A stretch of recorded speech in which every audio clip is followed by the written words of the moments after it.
જો તમે પણ નોકરી કરો છો અને પીએફના પૈસા ઉપાડવા માટે કાગળિયા લઈને ધક્કા ખાઈને કંટાળી ગયા છો, તો હવે તમારું આ ટેન્શન ખતમ થઈ ગયું છે. સરકારે EPFO 3.0ની જાહેરાત કરી દીધી છે, જેનાથી સિસ્ટમ હવે સંપૂર્ણ ડિજિટલ અને પેપરલેસ બની ગઈ છે.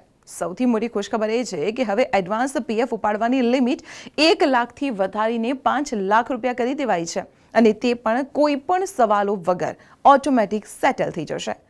બીજી રાહત 70 લાખ પેન્શનર્સ માટે છે. 1 જાન્યુઆરી 2025થી નવી સેન્ટ્રલાઇઝ પેન્શન સિસ્ટમ લાગુ થઈ ગઈ છે.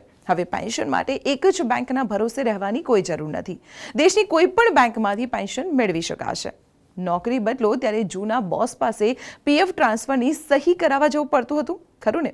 હવે તેની પણ જરૂર નથી. 19 જાન્યુઆરી 2025થી જો તમારું KYC પૂરું હશે તો જૂની કંપનીની મંજૂરી વિના જ તમારું પીએફ એકાઉન્ટ ઓટોમેટિક ટ્રાન્સફર થઈ જાય છે. જોકે ન્યૂનતમ પેન્શન હજુ 1000 રૂપિયા જ રાખવામાં આવ્યું છે. તમને સરકારનો આ નવો EPFO 3.0નો બદલાવ કેવો લાગ્યો? કમેન્ટમાં જણાવો અને દરેક નોકરિયાત મિત્રને આ વિડીયો જરૂર શેર કરો. અને આવી જ મહત્વની ઇન્ફોર્મેશન માટે જોતા રહો સંદેશ ડિજિટલ.